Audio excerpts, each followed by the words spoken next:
Hello everybody. As I said, I'm Dr. Justin Riley. I'm the Director of Sporting Heritage, and this webinar is about our Community Grants Programme.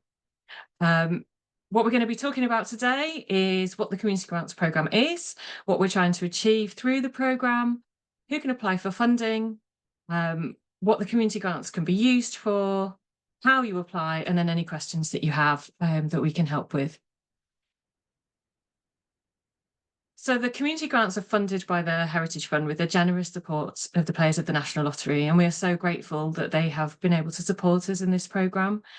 The aim of this presentation and the programme is to build a resilient sporting heritage sector, which is protecting, preserving and sharing so much different sporting heritage across the 4 nations of the UK.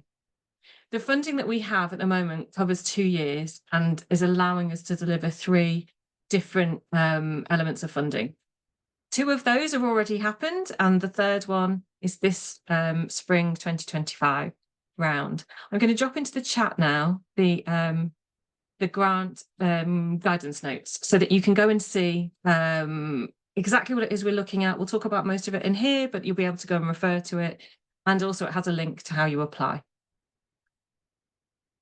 So what do we want to achieve with the grants? There are 3 key areas that we really want the grants to look at and try and develop. You don't have to meet all 3 of these areas, but we do need to ensure that any grant that comes to us meets at least one of them. So we want to ensure that sporting heritage is better protected and removed from risk.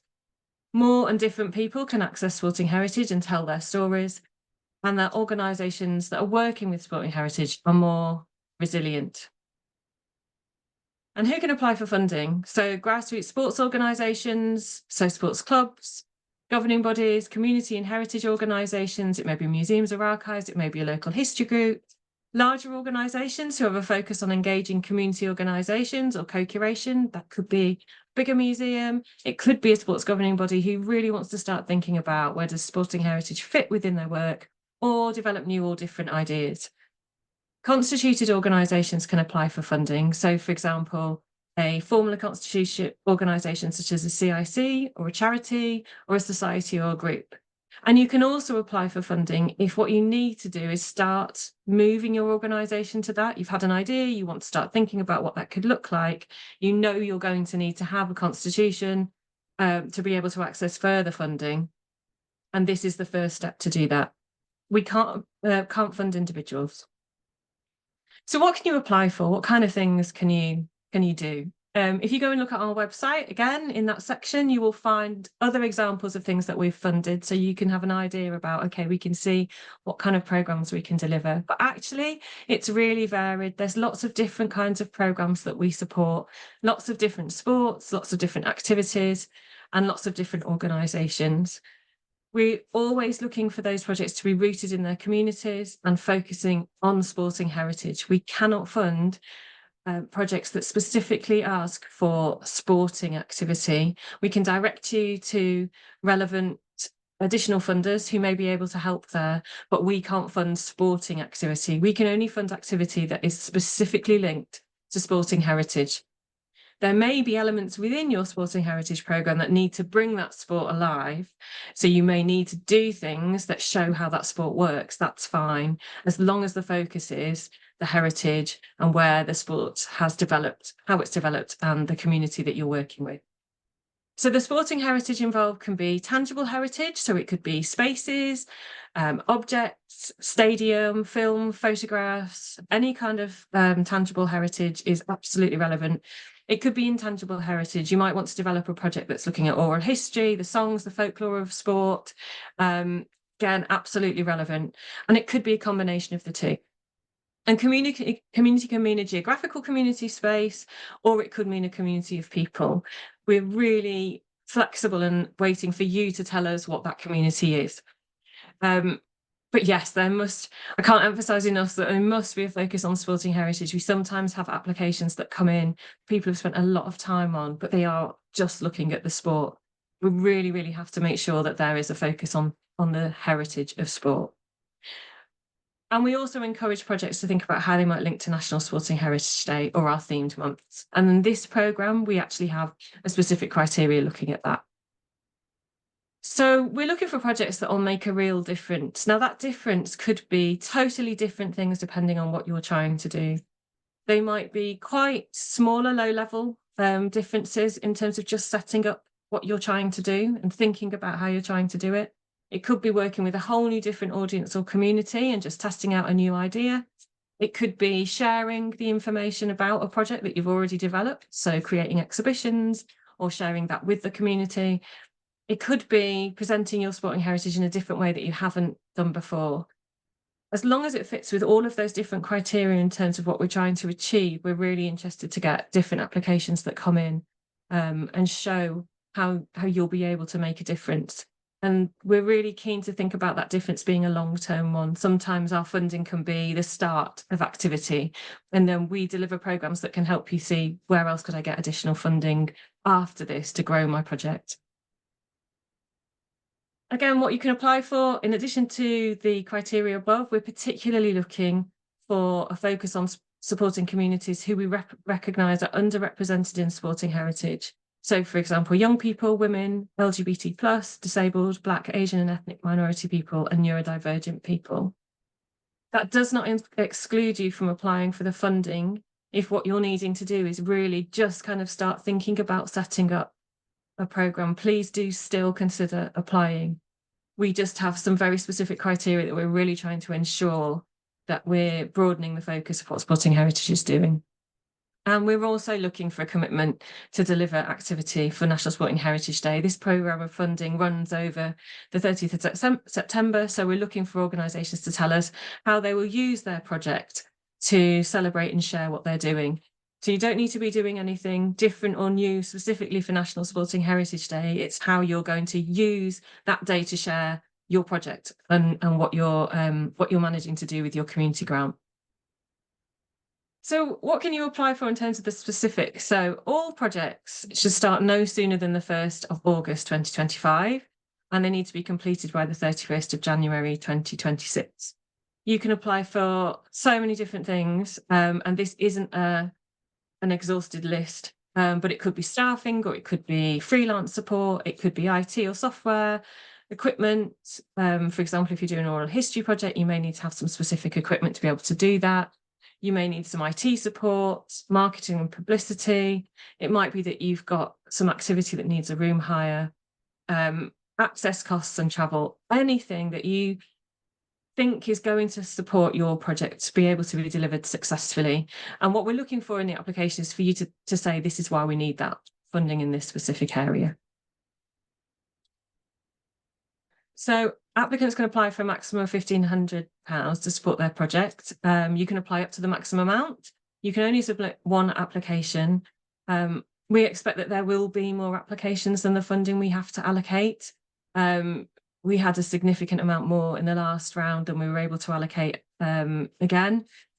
So you don't have to demonstrate match funding. So it could be that you're asking for the whole amount to be able to deliver your project, and that is absolutely fine.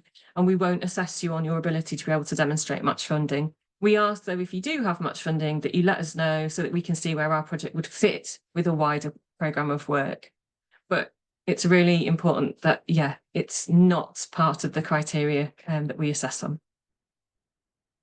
And then how do you apply? So the deadline for this round is 12 p.m. on the 30th of March, and we'll let successful applicants know by middle of June so that they have plenty of time to be able to start project for the 1st of August. The reporting is fairly straightforward.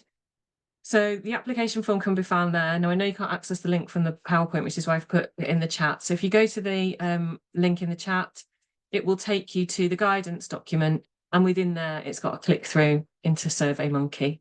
We try and keep it fairly straightforward so that it's not too onerous in terms of what you're applying for and how much time it takes. So to recap on the key points, there must be a focus on sporting heritage, and it must demonstrate how you're linking to that community and the focus of developing sporting heritage. The project's to run between the 1st of August 2025 and the 31st of January 2026.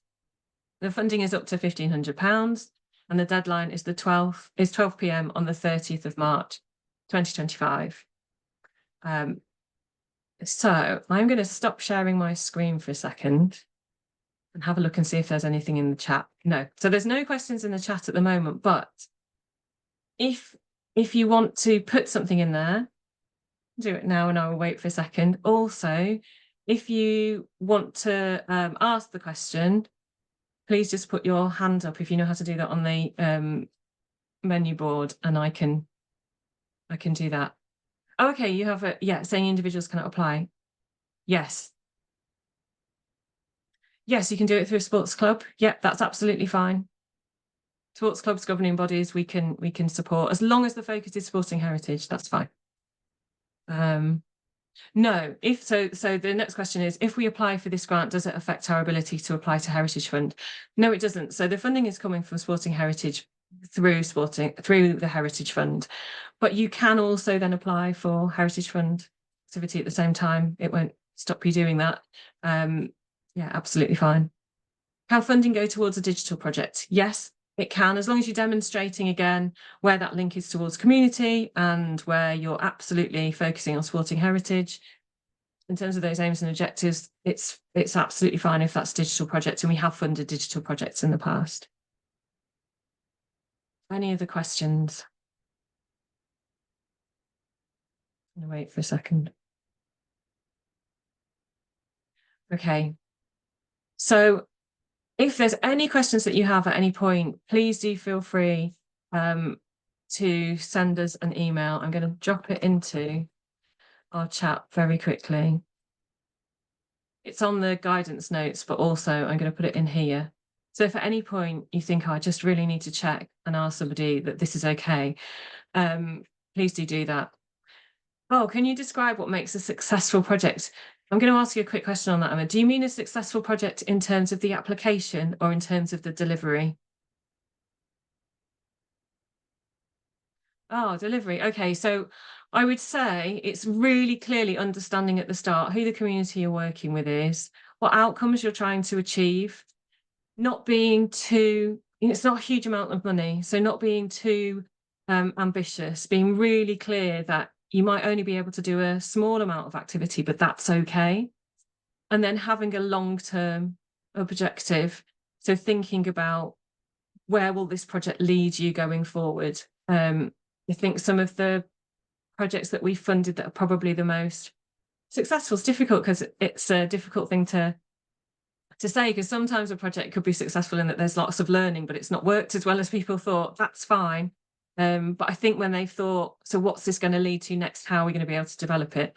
I think that makes a really big difference as well. And often we can see that in the application, that those things have been thought through. And again, that focus on what specific sporting heritage is it that you're going to be looking at in your project. I think having a really clear understanding of that application stage massively helps in terms of the delivery. It's quite a short time frame as well, so being clear on your time, when are we going to get things done, I think that really helps. Yes, so another question that's come in, I missed the first few minutes, sorry, can we share the recording? Yes, we will share the recording. We'll upload it onto YouTube and you'll be able to download it from there fairly quickly. Any other questions? You're welcome. But I would really, really encourage everybody to apply. This is our last round of the National Lottery funded projects. We have run community programs and grant programs for quite a substantial amount of years now. We're kind of nearly up to 10 years of running these programs. And we will continue to look for funding to be able to keep doing that. But at this moment in time, this is our last program. So I would really encourage people to apply if they can. Oh, okay. One final question. Can you clarify heritage? Is it history of individual sport?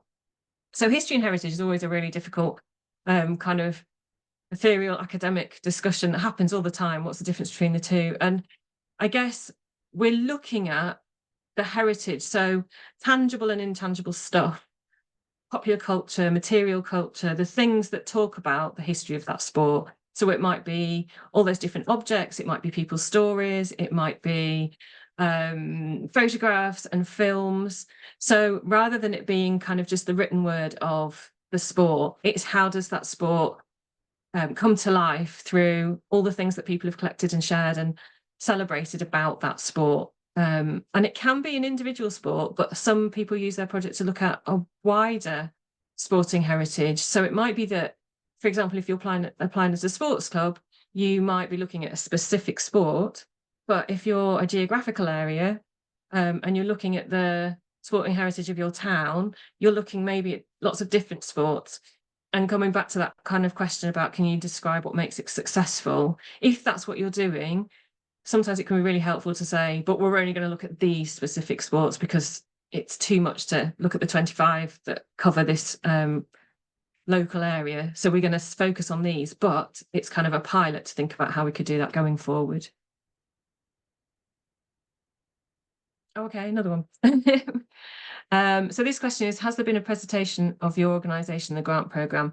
Is it possible to share headlines and scale, grant limit and timescales? Okay, so yes, in the presentation, we went through most of that information. So we will share this, this webinar will be shared on YouTube. So you'll be able to see that on there.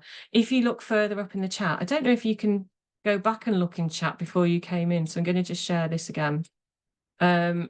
This is where you can go and find the guidance, which covers most of the things we've talked about today, and also shares you across to the application form.